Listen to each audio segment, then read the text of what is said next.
Imagine a mind so brilliant it could unravel the most complex patterns of language, science, and human behavior.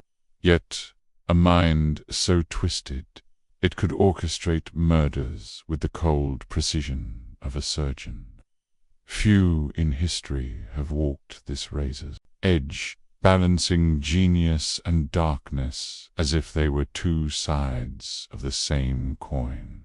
This is the story of Edward Rulloff, a man whose name, once whispered in courtrooms and prison halls, carried a weight of fascination and fear.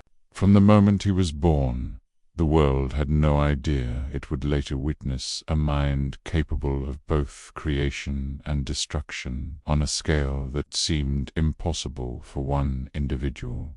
In the streets of early 19th century New York, Edward appeared unremarkable. At first glance, a boy with a restless intelligence, endlessly curious, endlessly ambitious. Yet those who encountered him sensed something else, something unspoken, a spark of calculation beneath his calm exterior. It was as if he was always observing, always cataloguing, always predicting. But genius rarely comes alone. Alongside it crept a darkness, subtle at first, small lies, manipulations, petty thefts, harmless to most, but to those who knew how to read him, they were warnings that by the time he reached adulthood, Edward's brilliance was undeniable. He taught himself languages with astonishing speed, mastering Latin, Greek, and eventually dozens of other tongues. His mind could dissect ideas, patterns, and codes as effortlessly as others breathe. Scholars were drawn to him. Publishers sought him, yet society would never accept him. For behind every theorem, every translation, there was a shadow. Crimes whispered into the night, theft, fraud, and rumors far more sinister. The sort that linger in the mind long after you think the story has ended. What made Rulloff dangerous was not only his intellect, but his ability to manipulate it. He understood people, not just as humans, but as predictable machines. He could read fear, desire, loyalty, and doubt like a language, and he wielded that understanding with surgical precision. It's not exaggeration to say that Edward turned every encounter into an experiment, every relationship into a puzzle, and every opportunity into a weapon. The duality of his life, the public genius, the hidden killer, was not a struggle for him.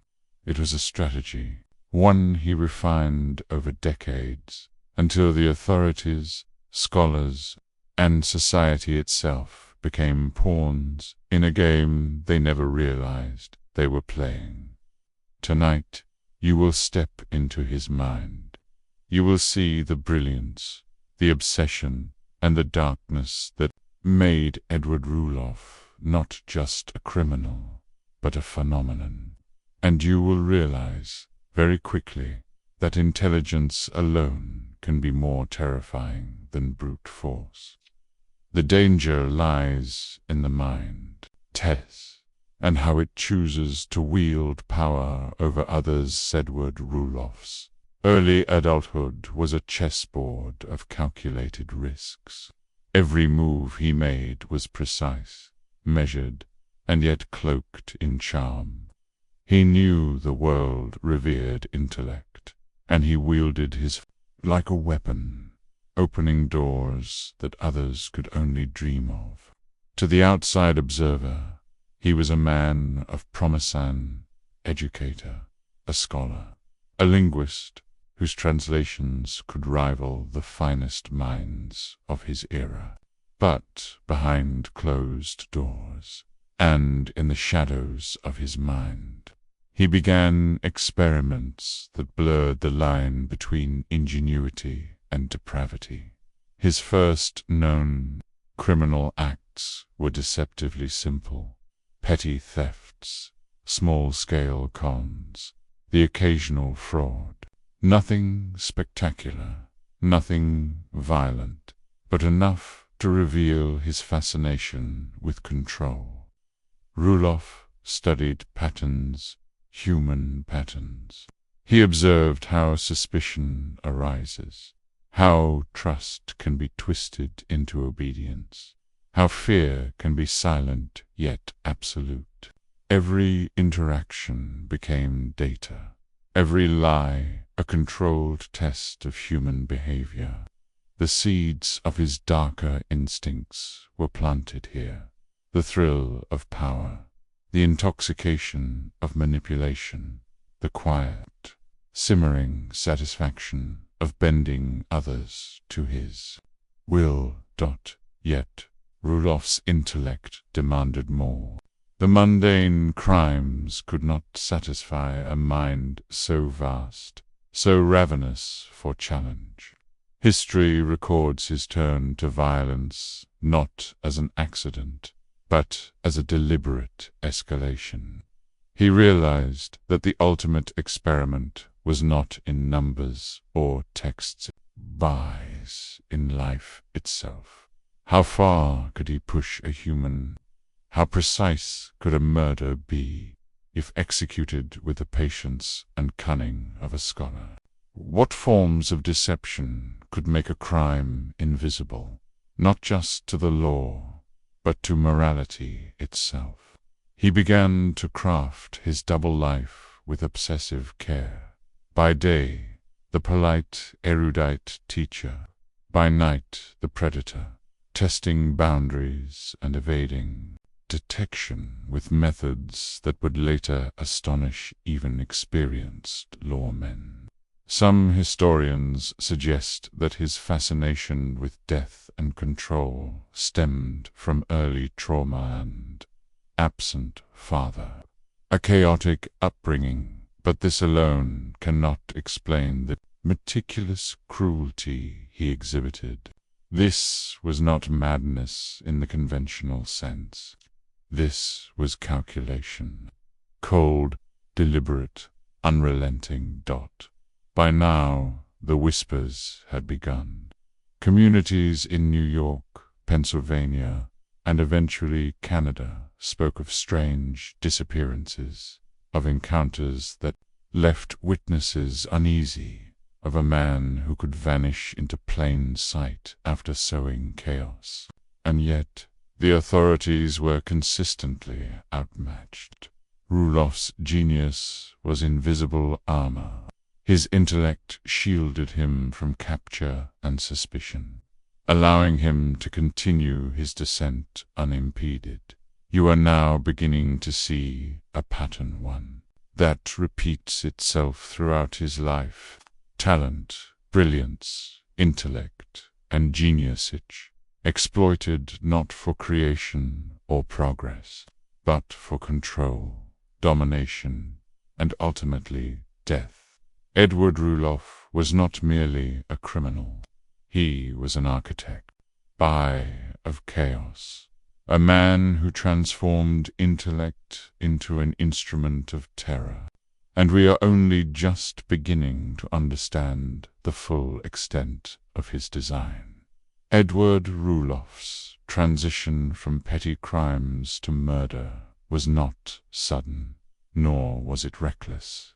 It was the inevitable escalation of a mind that viewed human life as a series of variables, manipulable, predictable, and ultimately disposable.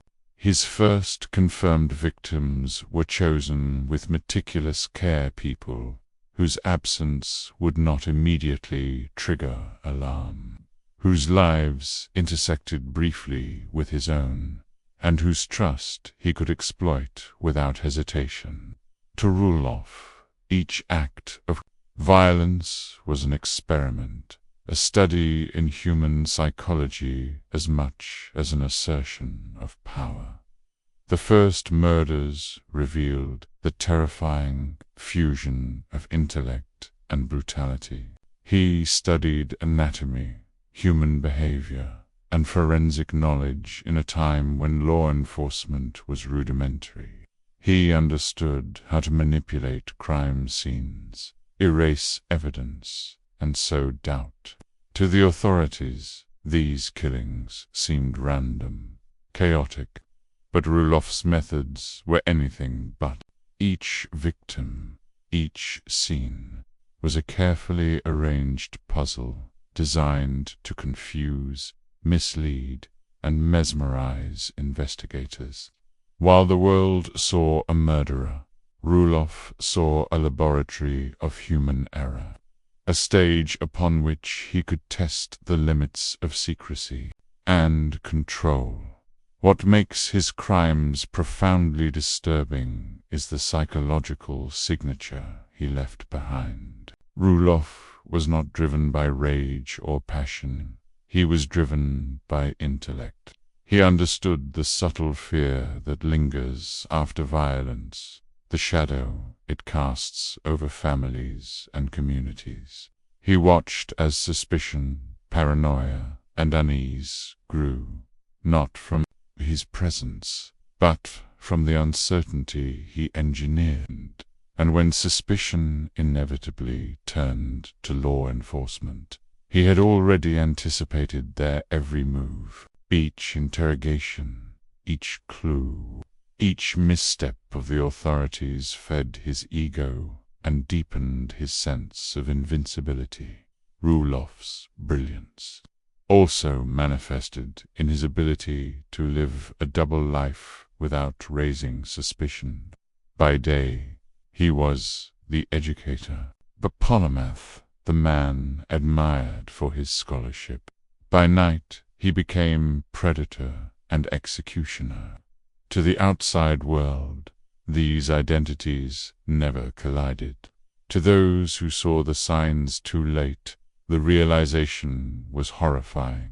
A man so intelligent could commit acts of unspeakable darkness while maintaining the veneer of civility.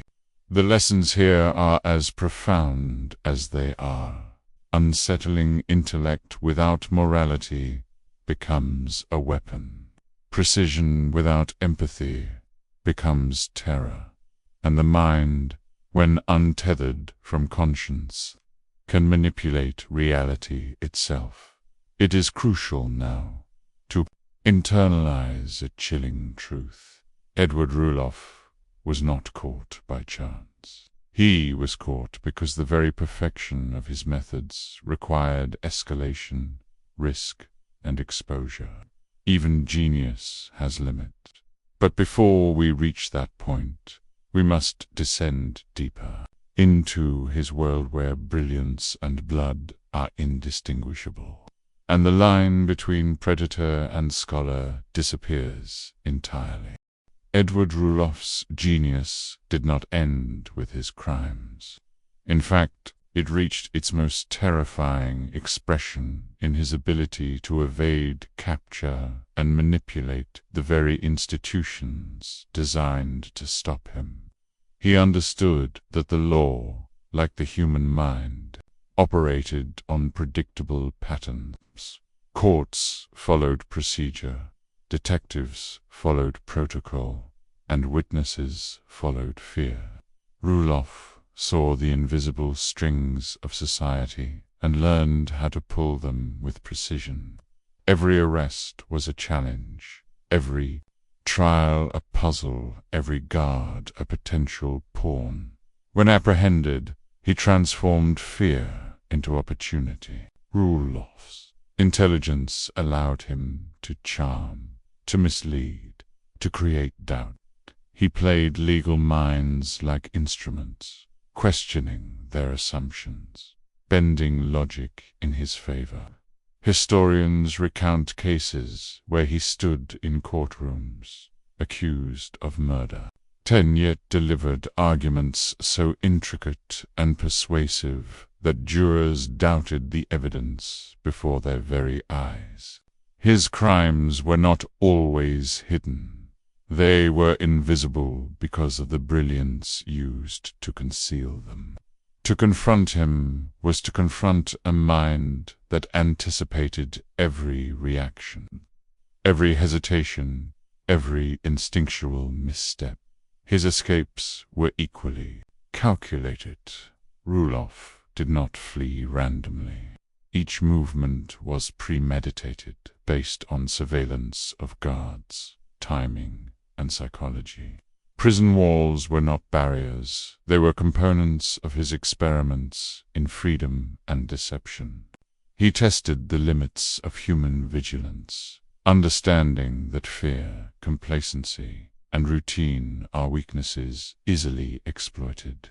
Each successful evasion was not just survival. It was a demonstration of power, an assertion that intellect could outmaneuver force. But even this is only part of the story. Rulloff's manipulations extended to communities, families, and colleagues.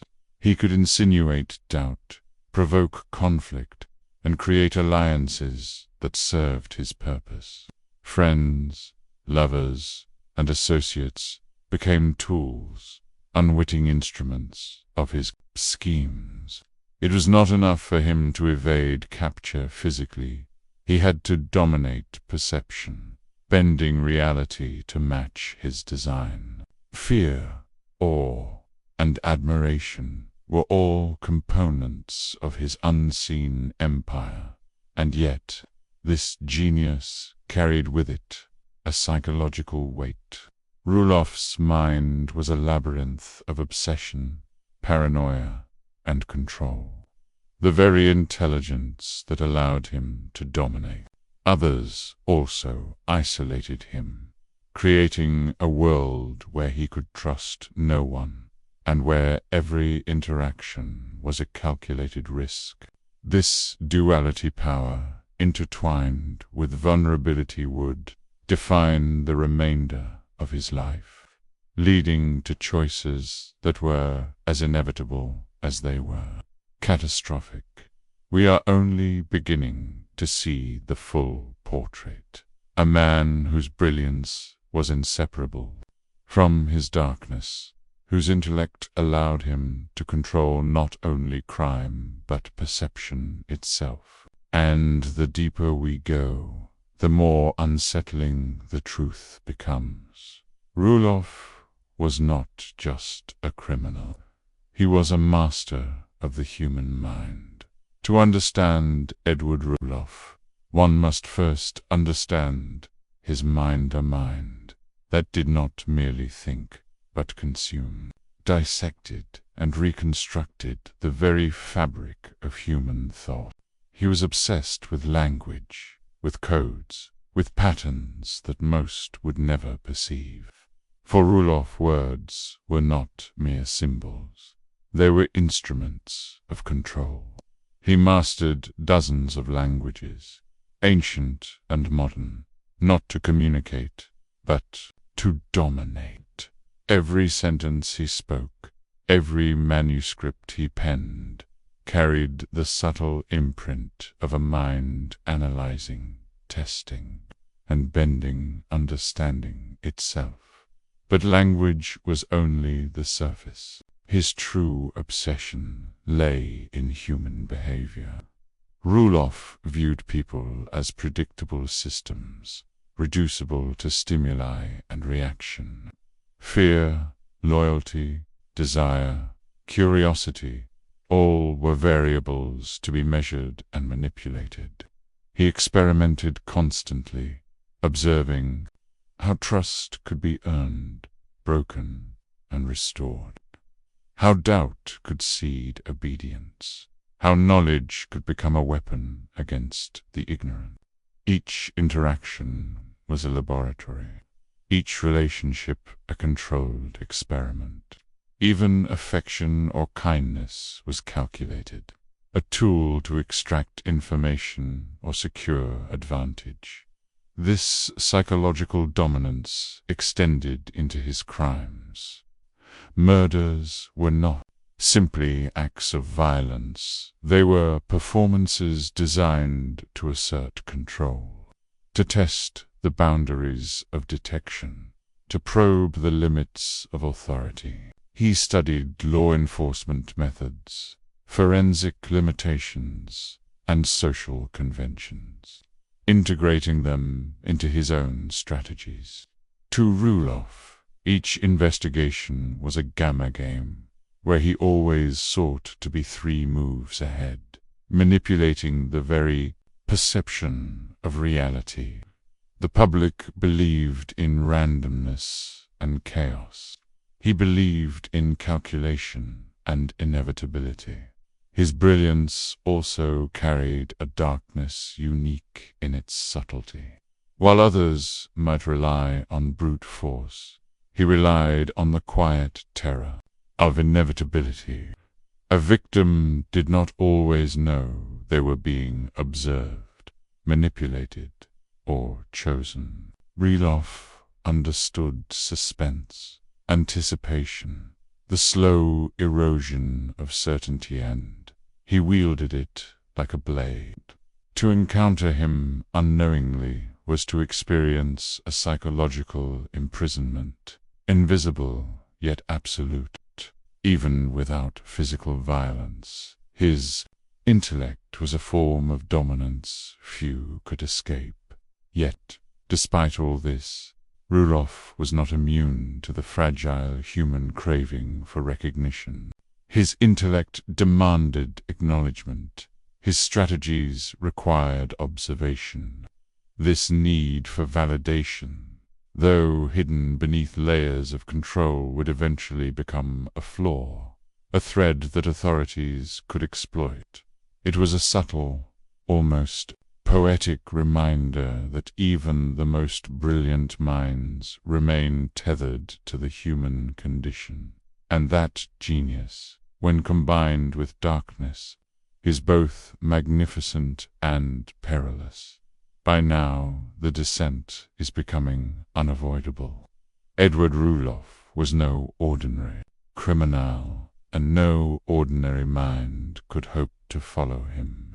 He was a master not just of crime, but of cognition itself. And to understand him is to confront truths most dare not face. Intelligence without conscience is terror, and the human mind, once weaponized, can reshape reality itself. By the late 1850s, Edward Rulloff's criminal trajectory had escalated into audacious acts that would draw the gaze of the public and authorities alike. He was no longer hiding in shadows. He was operating in plain sight, daring society to notice his genius and his darkness simultaneously. This was the paradox that made him terrifying. A man so brilliant, so methodical, that his crimes were almost invisible even as they unfolded before the world's eyes. To the untrained observer, he was an esteemed scholar, a teacher, a linguist.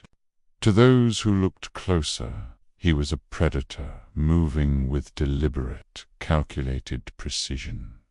It was during this period that Rulloff achieved what most criminals could only dream of: the perfect balance between visibility and invisibility. He committed acts that would have led to immediate capture for others. Yet he maneuvered through towns, legal systems, and social networks as though the world itself were an extension of his intellect. Witnesses remembered his charm, his articulate speech, his seemingly sincere demeanor. Few suspected that the man who could discuss philosophy or ancient languages with elegance was the same individual orchestrating abduction and murder. The precision, of his methods was staggering. Victims were selected for vulnerability and opportunity, yet every action Rulloff took was calculated to manipulate perception. He anticipated the biases of investigators, the assumptions of neighbors, the weaknesses of friends and foes. Every small detail, the timing of his movements, the misdirection of suspicion, the careful construction of alibis reveals a mind not merely capable of crime, but of psychological domination. He was not reckless. He was surgical. Public notoriety arrived not because he was caught, but because the pattern of disruption became impossible to ignore. Communities whispered of strange disappearances, suspicious coincidences, and a man whose intellect seemed to bend the very law of probability. Newspapers chronicled events that hinted at chaos, but could not fully expose the architect behind it. Rulloff's name began to circulate in whispers, simultaneously feared and admired, as he transcended the ordinary boundaries of criminality and entered the realm of legend. What is essential to understand at this juncture is that Edward Rulloff's power was not only in what he did, but in how he made people feel powerless. His actions were a study in dominance, a reminder that intellect can manipulate not just bodies, but perception, society, and reality itself.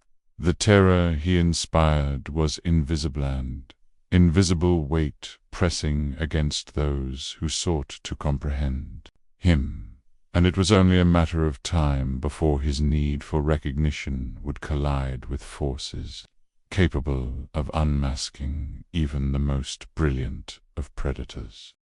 Edward Rulloff's confrontations with the law were never simple. Every arrest attempt became a study in anticipation and control, a demonstration of how a mind could manipulate forces far stronger than itself. Lawmen quickly discovered that Rulloff was not a conventional criminal. He did not panic. He did not stumble. He analyzed, predicted, and exploited every weakness in procedure, every moment of hesitation, every blind spot in human judgment. Capturing him was not about strength. It was about matching his intellect, and, for most, that was impossible.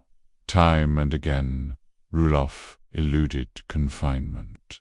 Prison walls, chains, and guards were obstacles to be outmaneuvered rather than barriers to stop him. Stories from his escapes reveal the precision of his planning, the observation of routines, the subtle manipulation of guards, the psychological insight into fear and complacency. He understood that humans are predictable creatures. A guard who laughs at a joke or delays a check, a warden who assumes loyalty, a clerk who follows protocol mechanically. These were all variables in his calculation. His brilliance transformed the mundane into opportunity. But Rulloff's genius extended beyond mere survival. Every escape, every trial, every confrontation with authority became part of a growing legendary myth of a man who could outthink everyone around him. Newspapers speculated, gossip spread, and public fascination deepened. Here was a man who could lecture on linguistics, write intricate texts, and yet commit acts that confounded entire communities. Societies struggled to reconcile the paradox. Genius entwined with darkness, intellect fused with terror. To encounter Rulloff was to feel the unsettling realization that intelligence could be more dangerous than any weapon. His reputation alone became a form of power. Even when authorities closed in, the knowledge of his cunning created fear that extended beyond the physical threat. People were haunted by the invisible architecture of his mind, by the sense that he was always 3 steps ahead. Communities became laboratories of uncertainty, each rumor and whispered story a testament to his dominance over perception itself. Rulloff had transformed fear into an art form, one that required no brute force, no overt violence, only intellect, deployed without moral restraint. And yet this very brilliance carried an unavoidable consequence. The more he displayed his genius, the more attention he drew, the more inevitable the collision with forces capable of outmaneuvering even him. His story is not merely one of crime. It is a lesson in the dangers of a mind unrestrained by conscience, a portrait of what happens when intelligence is weaponized and morality discarded. Edward Rulloff was becoming a living legend, a case study in both admiration and horror, a man whose mind demanded understanding even as it threatened destruction. By the 1860s, Edward Rulloff had escalated his operations into acts of audacity that bordered on legend. These were crimes not committed in haste or passion, but with the precision of a mind obsessed with control. Each victim, each scenario, was carefully selected for maximum impact, psychologically and socially. Terror was not just about death. It was about the unseen weight, the lingering uncertainty, the feeling that someone was always watching, always calculating, always 3 steps ahead. His planning was meticulous. Every act was preceded by observation. The routines of townspeople, the habits of lawmen, the vulnerabilities of families. Rulloff studied environments as one might study a chessboard, identifying weaknesses, potential threats, and opportunities. He calculated risk with the precision of a mathematician, ensuring that each crime was a perfect experiment in perception, control, and evasion. To those affected, it appeared random. To Rulloff, it was methodical, even artistic. The psychological terror he inflicted extended far beyond the immediate victims. Communities whispered of strange disappearances, unexplained events, and encounters that left an indelible mark of unease. People began to question their surroundings, their neighbors, even their own judgment. Rulloff's genius was not merely in committing crimes, but in orchestrating an invisible environment of fear.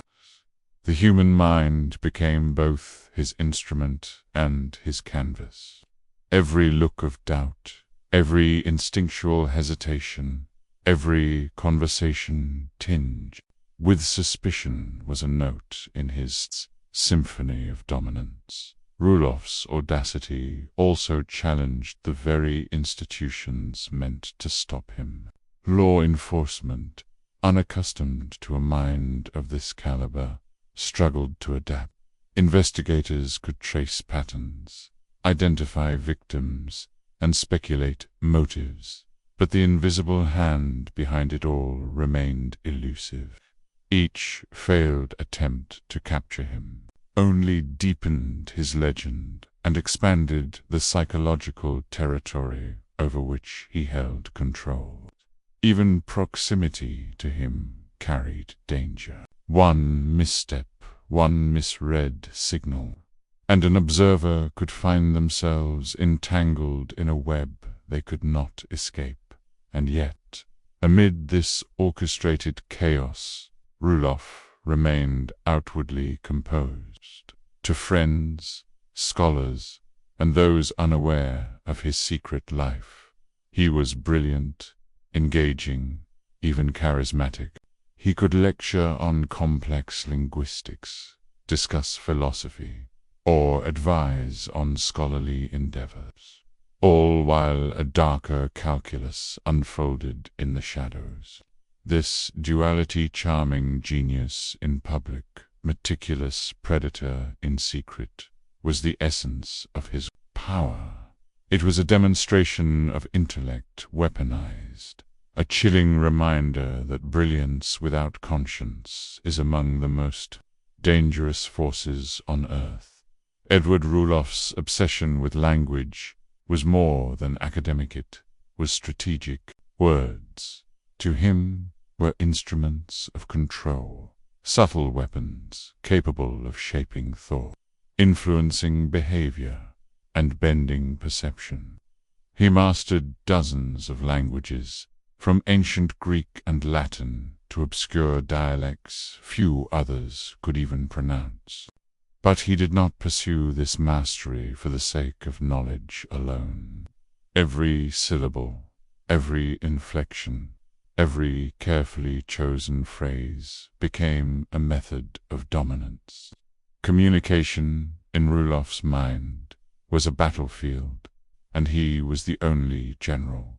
He understood the psychology of speech, how tone could instill fear, how cadence could command obedience, how ambiguity could seed doubt. In conversation, he could charm, intimidate, and manipulate at once. A simple lecture on etymology could become an exercise in subtle control, leaving listeners questioning not only his brilliance, but their own judgments. It was intellectual dominance rendered invisible, an unseen web in which the unaware became ensnared. Even those who thought themselves sharp were often powerless against his linguistic precision. Language also served as a tool in his criminal methodology. Rulloff used coded speech, hidden meanings, and misdirection to manipulate witnesses, mislead investigators, and obscure his intentions. Letters, notes, and confessions, real or fabricated, became part of his psychological arsenal. He understood that people rarely question what appears rational or intelligent. They assume logic carries truth. By aligning intellect with deception, he created an almost impenetrable layer of camouflage. Genius itself became a shield. But his fascination with words was more than tactical. It was existential. Rulloff saw language as a reflection of thought, plaque, and thought as a reflection of power. To control language was to control perception, and to control perception was to control reality itself. In his lectures, manuscripts, and conversations, he was simultaneously a scholar and a manipulator, a teacher and a predator, a creator and a destroyer. Every interaction became an experiment in influence, every word a test of human susceptibility. Through language, Rulloff expanded his reach far beyond immediate physical presence. He could shape minds, provoke fear, and enforce compliance without ever lifting a hand. It was a chilling reminder. Intellect, when weaponized, can dominate without confrontation. And with each lesson in brilliance came a hidden lesson in terror. a subtle demonstration that the most dangerous weapons are often invisible, embedded in thought, speech, and perception itself. By the late 1860s, Edward Rulloff's reputation had become a force unto itself. Communities whispered his name with a mixture of awe and fear. Newspapers chronicled strange disappearances and inexplicable crimes, their details tantalizing and horrifying in equal measure. Yet, for all the attention, Rulloff remained elusive, moving through towns and states as though guided by invisible currents only he could perceive. His dual existences, celebrated scholar by day and calculating predator by night, had reached near perfection, a delicate equilibrium maintained by intellect, patience, and the subtle art of manipulation. But even the most brilliant minds carry vulnerability, the very traits that allowed Rulloff to dominate Ogo: ambition and a craving for recognition created fissures in his armor. Each act of audacity drew scrutiny. Each crime meticulously executed demanded more daring risk. Lawmen began to notice patterns others dismissed as coincidence. Witnesses recalled fleeting details, a strikingly articulate man present near disappearances, a scholar whose charm masked something darker.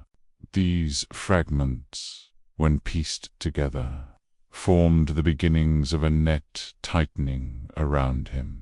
Rulloff's psychological dominance also became a double-edged sword.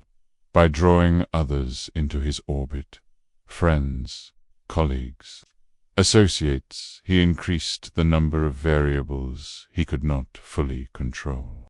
Even loyalty could be unreliable when weighed against the pressure of suspicion, fear, or morality. One misstep, one overlooked detail, and the intricate illusion he maintained could unravel. And yet he persisted, compelled by the same genius that had carried him this far, confident that intellect could always compensate for risk. This period of his life is essential to understanding the magnitude of his descent. Rulloff's notoriety was no longer confined to rumor. It had entered the public consciousness as a palpable, almost tangible fear. Authorities studied him, communities speculated about him, and the collective imagination began to elevate him into legenda genius whose mind was a labyrinth of terror. Yet beneath the legend, the first cracks appeared, subtle but significant. A trap laid, a suspicion harbored, an underestimation that would ultimately play a role in his downfall. And so the stage was set. Edward Rulloff, the master of intellect, banned manipulation, faced the growing inevitability of confrontation. The question was no longer whether he could continue his reign of terror, but whether his mind, so brilliant, so dangerous, could survive the very forces he had long considered predictable. The genius that once made him untouchable would soon collide with the inexorable machinery of justice, a clash that would expose both the brilliance and the darkness that had defined his existence. The first serious manhunt for Edward Rulloff was not merely an attempt to apprehend a criminal, it was a confrontation between two forms of intellect.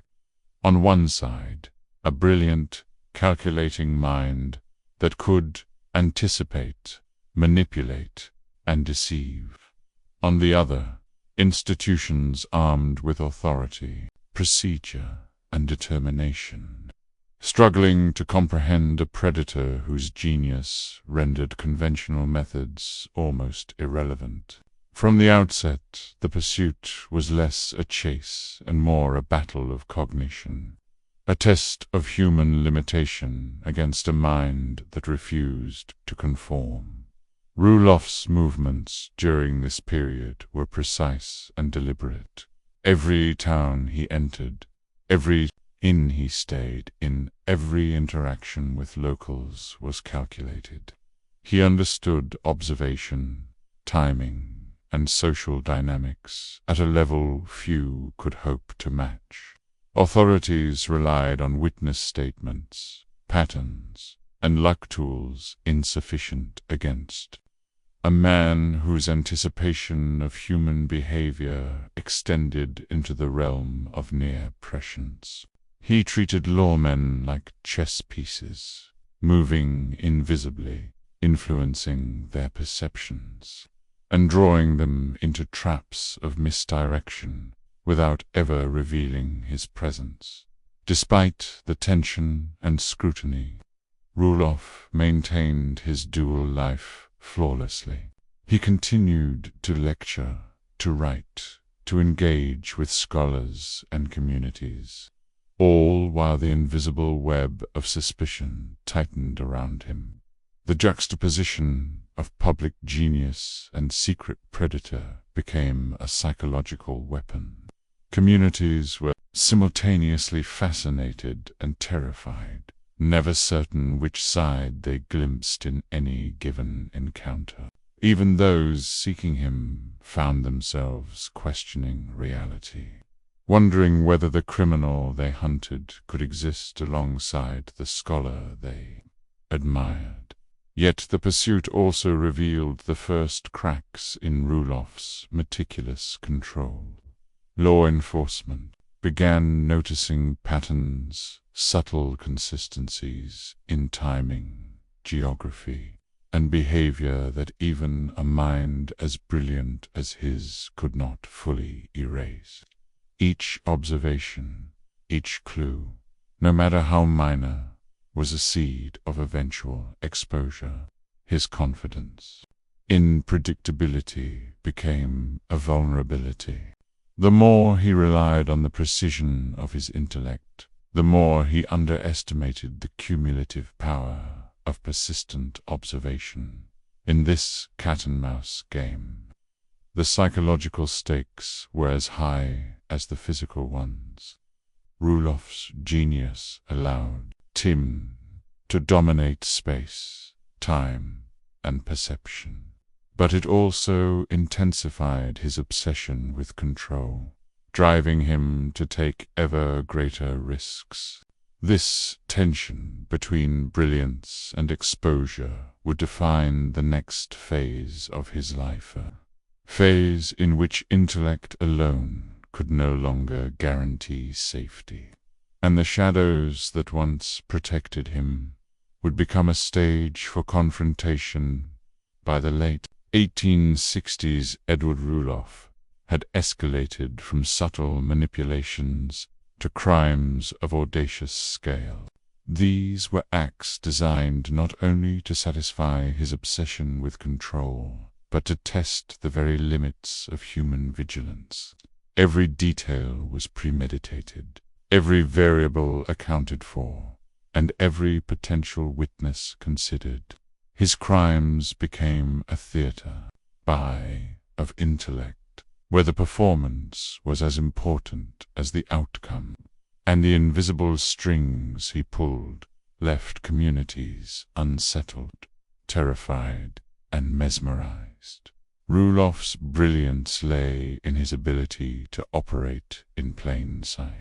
He could move through towns as a respected scholar, discuss complex theories with admiration from peers, and simultaneously orchestrate events that destabilized entire communities. Disappearances, thefts, and murders were all calculated to maximize psychological impact while minimizing tangible evidence. Law enforcement saw chaos, randomness, and yet failed to see the architect manipulating every strand. Genius cloaked in normalcy was his most potent weapon. As his crimes escalated, authorities intensified their pursuit. Bounties were offered, detectives dispatched, and investigations expanded across state lines. Rulloff, however, treated the hunt as an intellectual challenge, a game where anticipation and misdirection were far more effective than brute force. He studied the investigators, their habits, and their biases, turning each attempt at capture into an experiment in human predictability.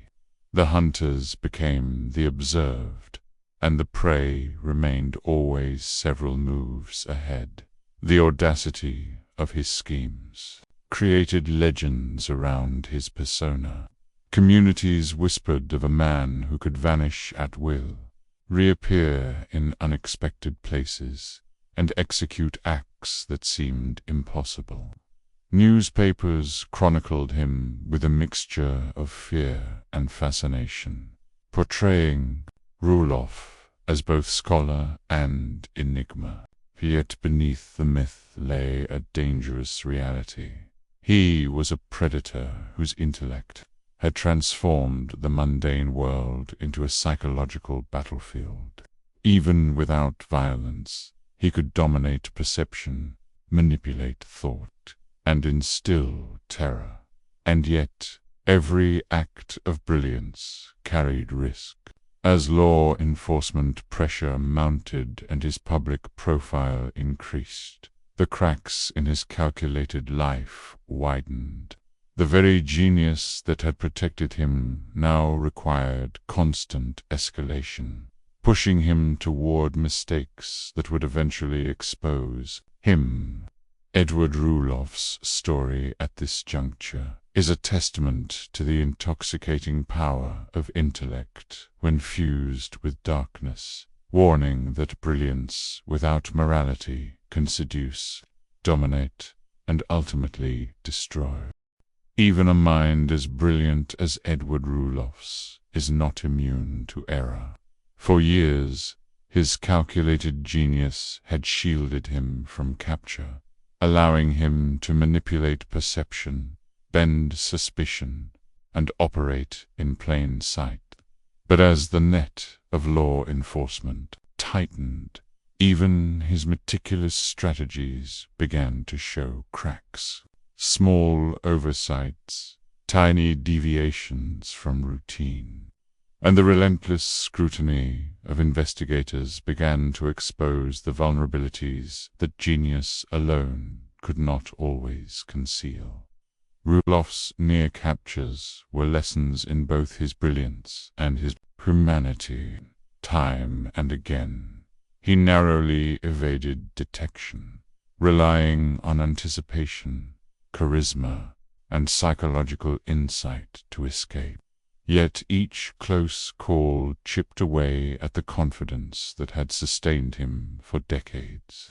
Where he had once treated pursuit as an intellectual game, the stakes became increasingly personal. The hunters were no longer just abstract variables. They were tangible threats, capable of dismantling the carefully constructed duality of his life. Subtle mistakes began to accumulate. Perhaps a witness recalled a detail previously dismissed, or a pattern in his movements emerged that even he had underestimated. These small fissures, almost imperceptible to the casual observer, became critical vulnerabilities. The same obsession that allowed him to dominate perception, his craving for control and recognition also, compelled him to take risks that brought him closer to exposure. Each act of audacity, once a demonstration of genius, now carried the weight of potential disaster. Psychologically, Rulloff's dual life began to strain under the pressure.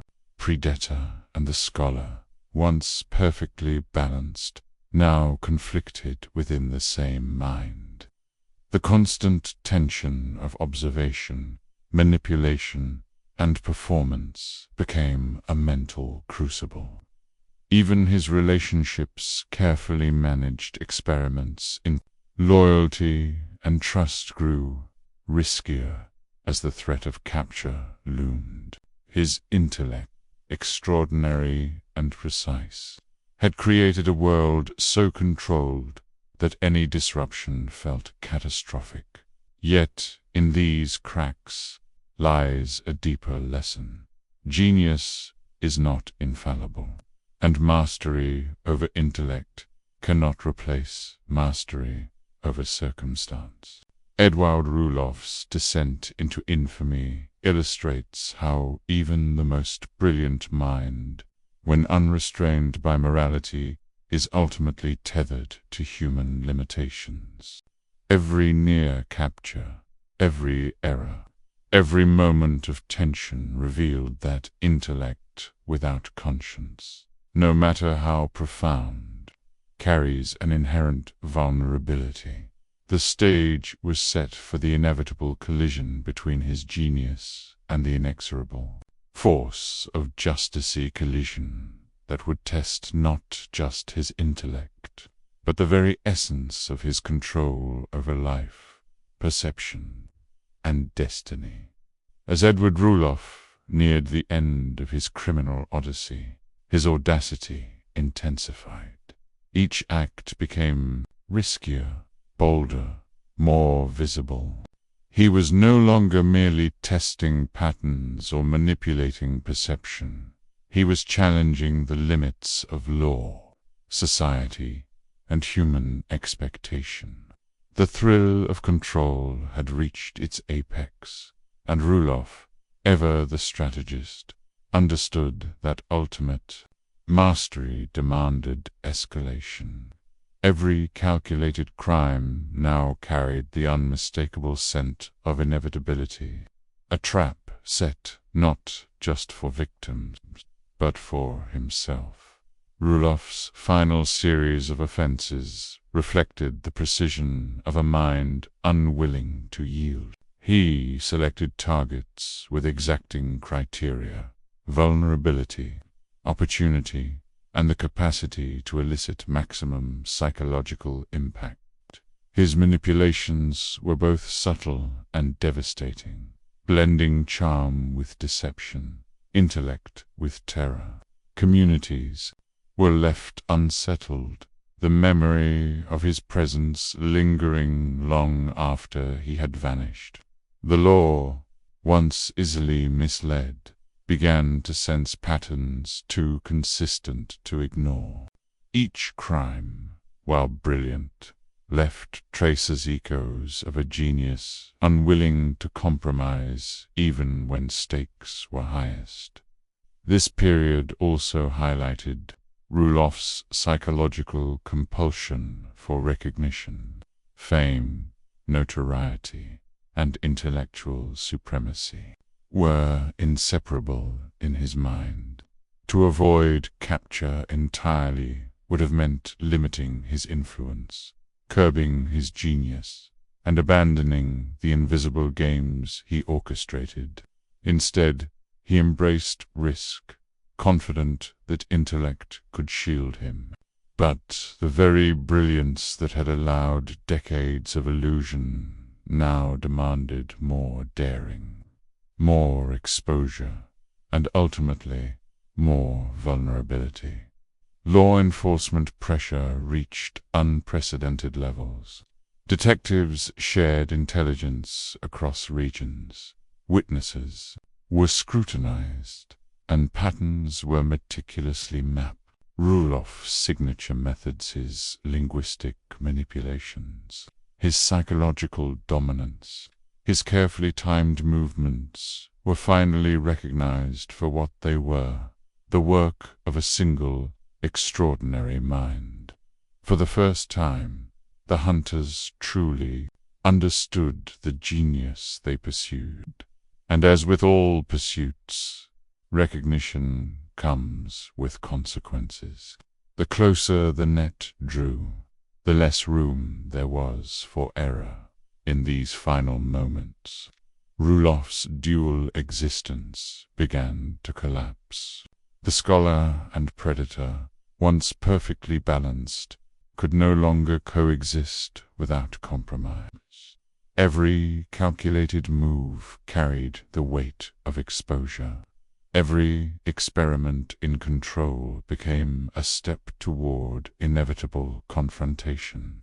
The genius that had allowed him to dominate life, perception, and fear was now a force driving him toward destiny orchestrated by law, by pattern recognition, and by the unavoidable consequence of intellect, untethered from morality. Edward Rulloff's capture was not the result of brute force, but of patience, observation, and a cumulative effect of his own hubris. Years of audacious crimes had drawn the attention of law enforcement into a tight, coordinated net. Patterns that had once been invisible now emerged with brutal clarity. The very genius that allowed him to evade capture for decades had, in its relentless precision, left traces too consistent to escape scrutiny. For the first time, Rulloff faced forces as calculating as his own mind. The events leading to his apprehension were almost cinematic in their inevitability. Witnesses recalled his presence, subtle inconsistencies were noted, and investigators pieced together a mosaic of behaviors and movements that converged upon a single, undeniable truth. Rulloff could no longer hide.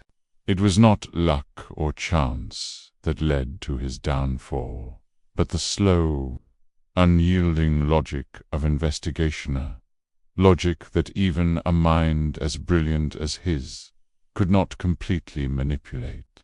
For a man accustomed to controlling every variable, this realization carried a psychological weight that was almost unbearable. When the final confrontation occurred, Rulloff did not panic. His intellect remained intact, his composure nearly flawless.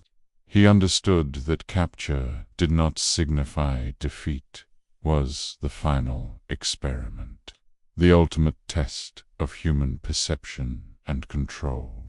Every word, every gesture, every attempt to influence those around him was calculated. Even in chains, he wielded his genius like a weapon, probing the limits of authority, exploiting doubt, and asserting dominance through intellect alone. But here, at the precipice, the limitations of intellect alone became clear. Rulloff's brilliance could no longer compensate for cumulative exposure. Each act of audacity, each manipulation, each risk taken to assert control had added up. Even the most subtle error misjudged trust. A pattern repeated too consistently was enough for law enforcement to close the gap. His capture was a testament not to the failure of his genius, but to the inescapable consequences of pushing brilliance to extremes without moral restraint. Psychologically, Rulloff faced an existential collapse. The predator within him, who had dominated perception and orchestrated terror, was now confined, powerless against the inevitable machinery of justice. The scholar, the intellectual, the manipulator, all facets of a mind that had defined terror itself, was stripped of control. It was a moment both tragic and profoundly instructive. Genius, when divorced from conscience, can create legends, instill fear, and dominate life, but it cannot escape the consequences of its own design. Edward Rulloff's trial became a spectacle, not merely for the crimes he had committed, but for the terrifying brilliance he displayed while facing justice. The courtroom was filled with tension, a charged mixture of fear, fascination, and disbelief. Here was a man who had evaded capture, manipulated perception, and dominated communities, now standing exposed, yet still in command of the narrative, even confined by law. He projected a psychological presence that unsettled jurors, spectators, and officials alike. During proceedings, Rulloff's intellect remained his most potent weapon. He dissected questions, reframed accusations, and analyzed the assumptions of his interrogators with surgical precision. Every argument he presented, every word spoken, was layered with intent. It was as though he was continuing the experiments that had defined his criminal life, now using the legal system as the arena. Lawyers, witnesses, and jurors alike were caught in the gravity of his mind, often questioning not only the evidence, but their own judgment. To confront Rulloff in this moment was to confront the terrifying reality that intellect can dominate even within the strictest boundaries. The public reaction was electric. Communities once terrorized now watched with morbid fascination as the genius killer faced the full force of the law. Newspapers chronicled the events with a tone that balanced horror and awe. To many, Rulloff became a living paradox. Scholar and murderer, predator and philosopher, terrifying and admirable in equal measure. He had transformed crime into performance, intellect into spectacle, and now his capture became a lesson in the dangers of brilliance unbound by morality. Behind bars, Rulloff's mind remained untamed. Isolation did not diminish his capacity for calculation or observation.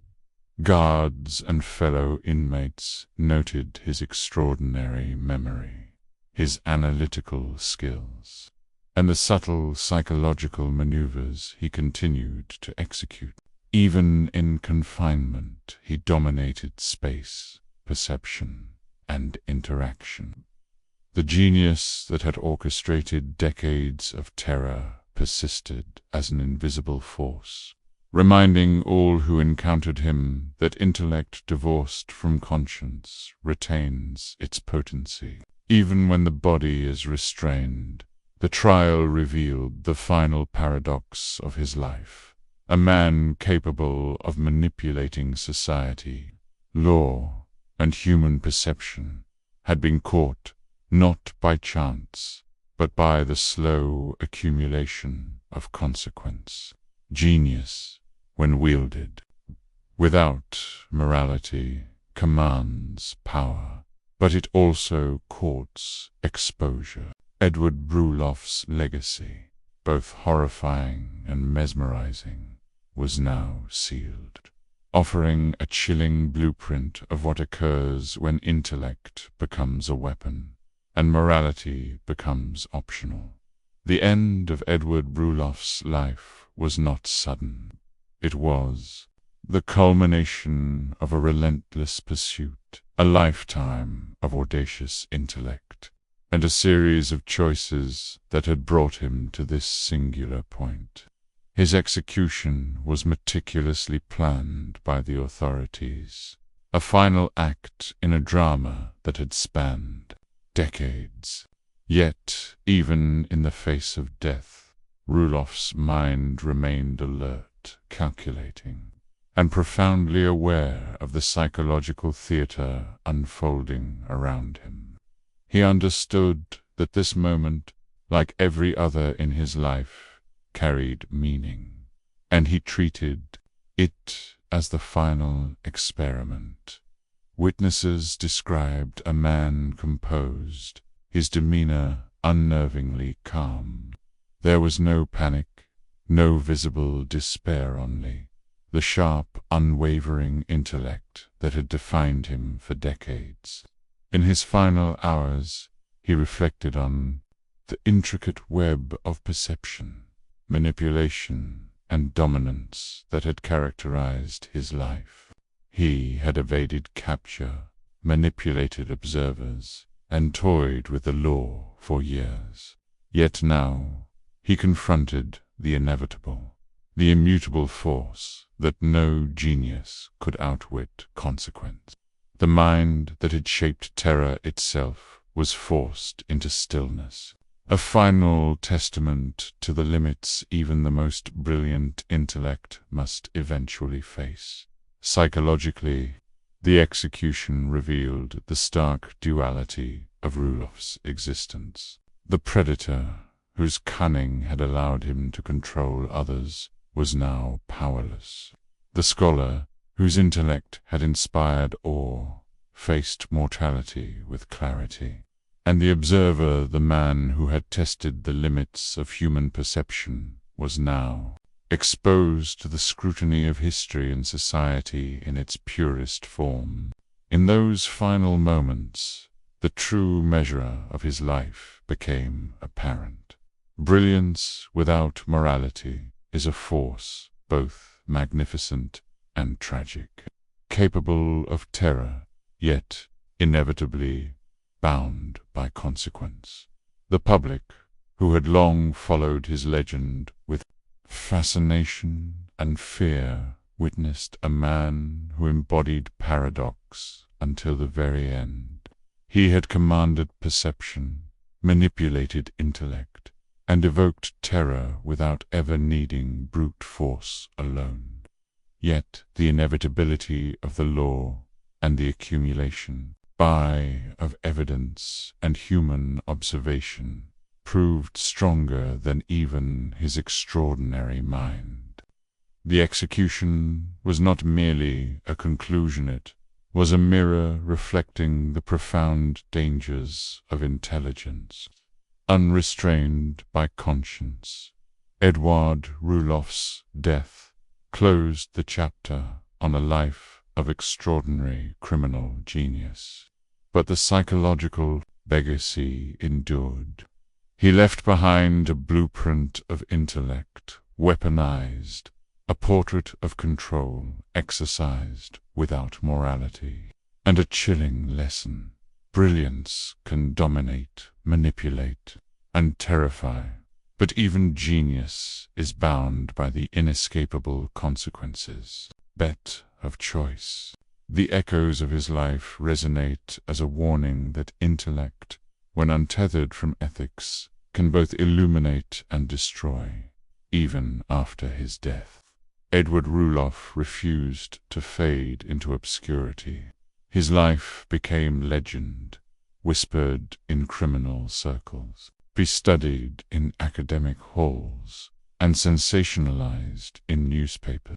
He was remembered not only for his crimes, but for the extraordinary intellect that had orchestrated them, a mind capable of manipulating perception, evading law, and dominating communities without the brute force that most predators relied upon.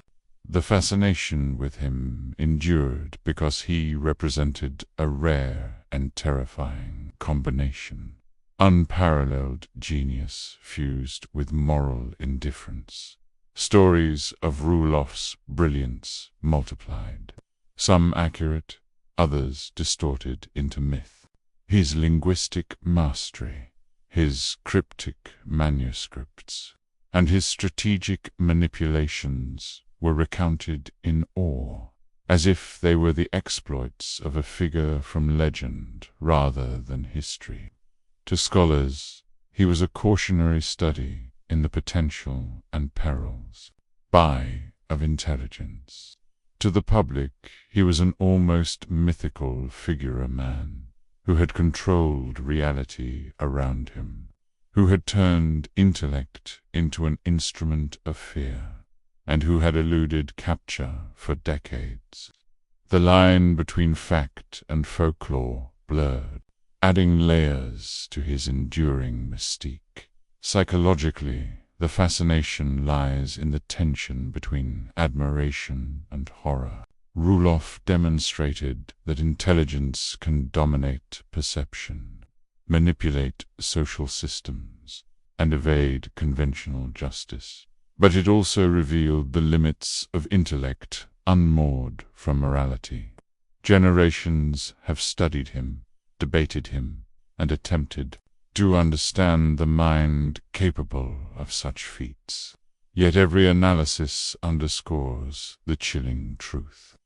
Control without conscience can terrify far more effectively than violence alone.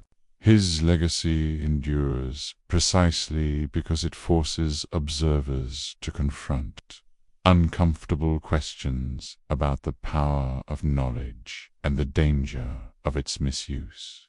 Even today, Rulloff's story resonates as a blueprint for understanding the dark potential of human cognition.